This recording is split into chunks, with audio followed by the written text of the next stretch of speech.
En el presente podcast hablaremos de temas desarrollados a lo largo del curso de Derecho Internacional Público. El primer tema es sobre fuentes del derecho internacional. Estas las encontramos dentro del artículo 38 del Estatuto de la Corte Internacional de Justicia. Este artículo nos muestra un listado que serían las siguientes. Primero tenemos las convenciones internacionales. En este punto nos referimos a los tratados. Según la Convención de Viena de 1969, se entiende como tratado a aquel acuerdo internacional celebrado por escrito entre los estados y regido por el derecho internacional. Segundo, tenemos a la costumbre internacional. Es aquel conjunto de prácticas que se va adquiriendo por medio de repetición. Tercero, los principios generales del derecho y finalmente la doctrina junto con la jurisprudencia, que son aquellas decisiones judiciales y opiniones de autores con posturas definidas. Todas estas fuentes son de carácter horizontal. Este artículo no propone ninguna jerarquía, pero tampoco lo prohíbe, razón por la cual se deberán utilizar las que mejor calcen en cada caso en específico. Cierto que no existe una jerarquía, pero sí podríamos hablar de una clasificación. Primero tendríamos a las fuentes principales, que serían los tratados, los principios generales y la costumbre, ya que son aquellas que podemos utilizar de manera directa para resolver controversias. Y tendríamos en segundo lugar a la jurisprudencia, junto con la doctrina como fuentes auxiliares, ya que apoyarán a las principales para la resolución de controversias. Recapitulando, encontramos las fuentes dentro del artículo 38 del Estatuto de la Corte Internacional. Algunos autores las catalogan como incompletas por no contar con los actos unilaterales, y cabe resaltar que estas, al no ser jus cogens, los estados pueden resolver sus controversias utilizando otros mecanismos. El segundo tema a desarrollar será sobre origen, evolución y definición del derecho internacional público. Remontándonos a la historia, podemos precisar que desde hace 3.500 años antes de Cristo ya existía el derecho internacional. Esto lo podemos encontrar dentro de un acuerdo que hubo entre Eannatum y Uma, señores de dos ciudades diferentes en Mesopotamia. Estos celebraron un tratado que establecía la inviolabilidad de las fronteras. Se perenizó en piedra, fue escrito en idioma sumerio y en caso de incumplir el tratado serían castigados por los dioses, ya que juramentaron en nombre de ellos. De esta manera van pasando los años y el derecho internacional va evolucionando, pasando por Egipto, quienes aportaron los convenios y los tratados. Con el pueblo hebreo empiezan a existir los embajadores, pero estos no salían de su territorio. Y llegando así a Grecia, esta cultura dio grandes aportes al derecho internacional, tales como los tribunales extranjeros y el arbitraje. Para los griegos, cuando había controversias, preferían ir al arbitraje, ya que consideraban a la guerra como un fenómeno irracional. Pasando a otra gran cultura, nos topamos con Roma, quienes aportaron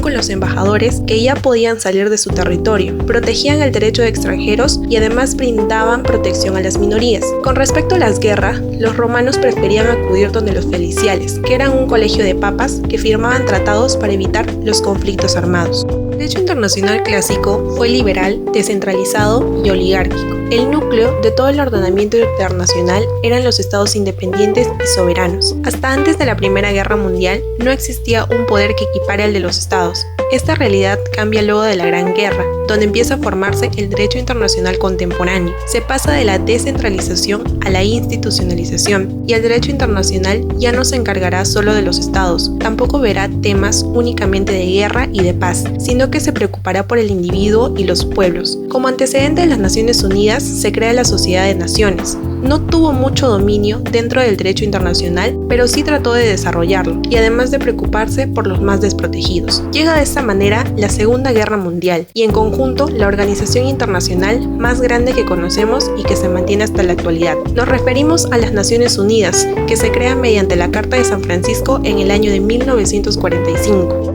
Con respecto a este punto, la Sociedad de Naciones durante su funcionamiento solo contó con algunos órganos, tales como la Asamblea, el Consejo y la Secretaría. En relación a las Naciones Unidas, contienen los mismos órganos, pero con algunas adiciones, tales como el Consejo de Seguridad, el Consejo Económico y Social y finalmente el Consejo de Administración Fiduciaria y la Corte Internacional de Justicia. Conociendo un poco más de la historia del derecho internacional, Fabian Novak nos brinda una de las definiciones más aceptadas por los escritores, que es la siguiente. El derecho internacional es el conjunto de normas jurídicas que regulan las relaciones entre los diferentes sujetos del derecho que integran toda la comunidad internacional. A modo de conclusión, podemos ver que este derecho ha tenido un amplio recorrido por la historia para ser la disciplina que hoy en día conocemos. Como antecedente de las Naciones Unidas se tiene la Sociedad de Naciones, que buscaba el desarrollo del mismo y la protección del individuo. El tercer tema a tratar es sobre los sujetos típicos del derecho internacional. El derecho internacional cuenta con diversos sujetos, tales como los estados, las organizaciones internacionales y los individuos. Podríamos clasificar a estos entre los primarios y secundarios. Todos cuentan con un conjunto de derechos y obligaciones dentro del marco internacional. Los estados son los sujetos primarios, son independientes y soberanos. Además, cuentan con ciertos componentes como lo son el territorio. Hablamos de todo el espacio aéreo, marítimo y terrestre. Así como no puede existir un estado sin territorio, tampoco podría existirlo sin población. Estos son los individuos que comparten la lengua, independencia e ideología política dentro del territorio. Y finalmente, todo estado debe contar con un gobierno. Este gobierno será el encargado de proteger a los ciudadanos dentro del territorio nacional. Así como la misma Corte ha referido, los sujetos de derecho en cualquier sistema jurídico no son necesariamente idénticos en cuanto a su naturaleza o a la extensión de sus derechos. Los sujetos típicos del derecho internacional son un claro ejemplo, ya que las organizaciones internacionales no cuentan con un territorio como los estados, pero cuentan con sedes. Y otra diferencia también encontramos con los individuos, quienes pese a ser los sujetos más pequeños son los que cuentan con una amplia protección de sus derechos fundamentales. Si hablamos de los estados, estos cuentan con varias facultades, tales como el reconocimiento de nuevos estados, que es un acto libre por el cual uno o varios estados constatan la existencia sobre un territorio determinado de una sociedad humana políticamente organizada. Otra función con la que cuentan los estados es con la sucesión de los mismos, que se realiza cuando se da la sustitución de un estado por otro y este toma las responsabilidades de las relaciones internacionales en un territorio. En la Convención de 1978 se redactaron 4 maneras en las que se puede dar esta sucesión: por transferencia, descolonización, unificación y separación. Años más adelante, en la Convención de 1983, aumenta una quinta forma, que vendría a ser la disolución. A modo de conclusión, vemos la complejidad de los sujetos del derecho internacional, al existir la clasificación de sujetos primarios y secundarios, siendo el Estado la entidad básica de todo el ordenamiento y las organizaciones internacionales e individuos son los sujetos secundarios con una competencia más limitada. En este tema hablamos sobre el sujeto atípico.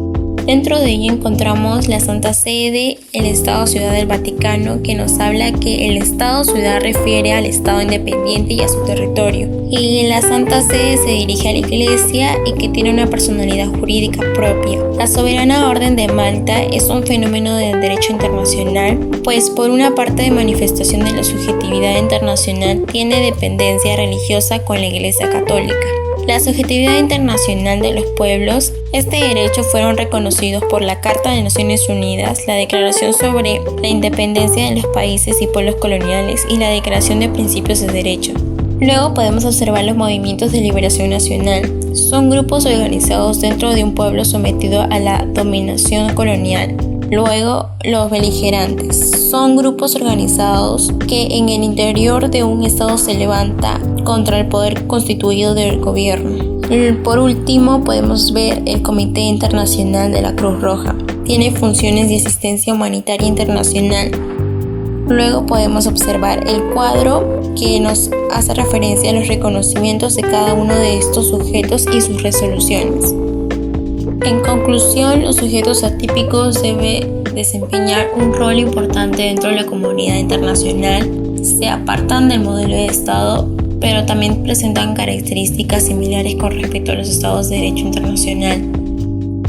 En el siguiente PPT podemos observar sobre la formación convencional de los tratados.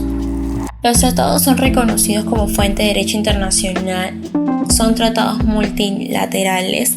Están reconocidos por el artículo 38 de la Corte Internacional de Justicia. Cabe decir que los tratados buscan resolver conflictos. Sus elementos son un acuerdo de voluntades, debe ser alcanzado por 2 o más partes de derecho internacional, debe ser destinado a producir efectos jurídicos entre las partes y debe ser regulado por el derecho internacional. Podemos observar estos derechos en la Convención de Viena de 1969. En el trabajo que realizamos podemos observar 3 tratados. Uno que habla sobre la Convención Internacional contra el Terrorismo. Segundo, sobre la Convención Interamericana contra la Corrupción. Y tercero, sobre la Convención Interamericana para prevenir, sancionar y erradicar la violencia contra la mujer. Podemos observar sus características de cada convención, de cada tratado, cuándo se firmó de cada una de ellas y sobre los estados que formaron parte de estas, las estructuras y artículos que contienen. Dentro de las conclusiones, podemos decir que los tratados se deben generar obligaciones y derechos que establecen las partes. Esto podemos observarlo a partir de la parte 2 de la Convención de Viena de 1969. Es necesario mantener la justicia y el respeto de los tratados, ya que son reconocidos como fuente del derecho internacional. Se manifiesta del consentimiento del Pleno en la Convención de Viena de 1969, en el artículo 12 sobre la firma, el artículo 13 la ratificación y el artículo 14 sobre la aceptación y aprobación. Por último, el artículo 15 sobre la adhesión. Para la existencia de las normas consuetudinarias es necesario su contexto, su naturaleza y las circunstancias en las que se den. Semana 6. Fases de celebración de los tratados según la Convención de Viena de 1969. En este capítulo abordaremos 3 aspectos importantes desarrollados en clase. El primero es establecer las fases de celebración de los tratados, que son: A. Plenos poderes, regulado en el artículo 2, inciso C, artículo 7 y artículo 8. La negociación, que consiste en la presentación de propuestas y contrapuestas por parte de los representantes. La manifestación del consentimiento, que se da de forma plena, contenida en el artículo 11, y la manifestación de forma incompleta, como es el caso de las reservas.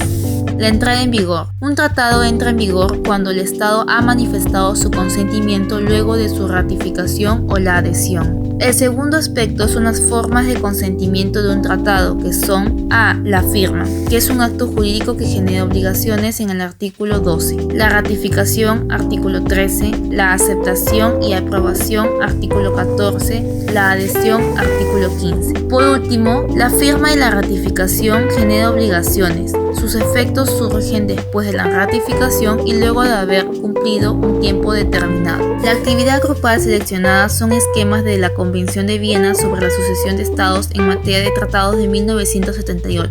Se estableció tanto sus partes, términos empleados, algunos artículos de la parte 2 y 3 de la Convención y sus disposiciones finales.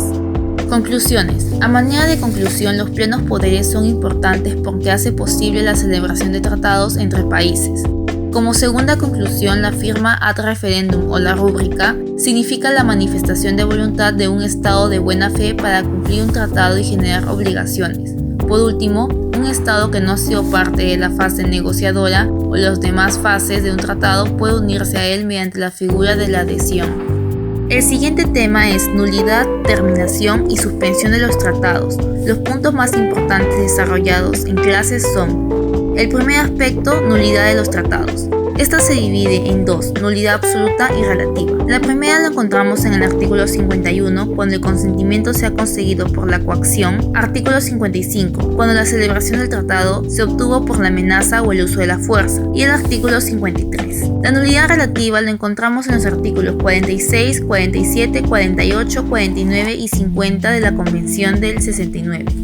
El segundo aspecto trata de la terminación y suspensión de los tratados. Las causas de terminación de los tratados están en los artículos 54, inciso B, 56, 59, 60 y 61. La suspensión de los tratados está en el artículo 57, por el consentimiento de las partes, y el artículo 58. El tercer punto más importante es acerca de las reservas, donde encontramos su definición en el artículo 2, inciso E, de la Convención de Viena de 1969. En el artículo 19 establece cuándo formularemos la reserva.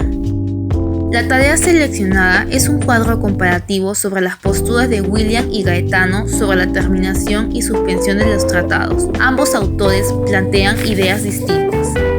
Conclusiones.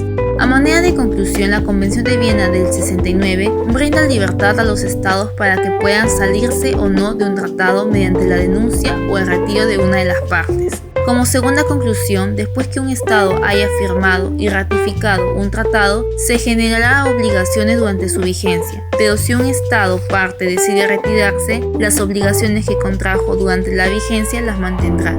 Como última conclusión, un Estado, al denunciar un tratado, no podrá ejercer la totalidad de un tratado a menos que las partes dispongan otra cosa al respecto. Semana 8. Formación de tratados. En el siguiente capítulo abordaremos 3 puntos importantes del tema. El primero es la importancia de los tratados. Un tratado es importante por su perennidad, ya que usualmente permanece en el tiempo. También porque enriquece la historia de las relaciones internacionales. Además, por ser parte de la fuente de obligaciones y derechos para los estados u otros sujetos del derecho internacional. Por último, es relevante por responder a problemas y necesidades sociales. El segundo punto trata de la diferencia de la Convención de Viena de 1969 y 1986. La Convención del 69 regula las relaciones internacionales solo entre estados, mientras que la Convención de 1986 añade a los organismos internacionales, entre otros sujetos, para celebrar tratados.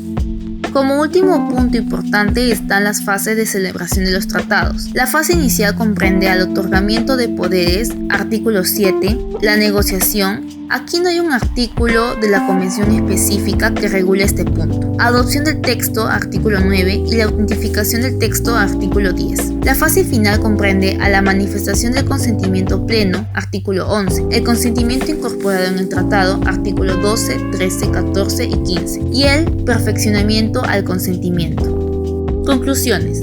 A manera de conclusión se entiende que los tratados son regidos por un conjunto de normas internas e internacionales. Estas normas son objetos de codificación mediante convenciones. Una de ellas, siendo la primera y la más importante, es la Convención de Viena sobre el derecho de los tratados entre estados. La segunda conclusión es que todos los estados parte de un tratado gozan de capacidad para ser partícipe de convenciones, estableciendo una igualdad formal. Por último, se concluye que la formación de tratados es un conjunto de actos, los cuales se concibe, gesta y nace un tratado internacional donde los sujetos del derecho internacional serán dotados de obligaciones.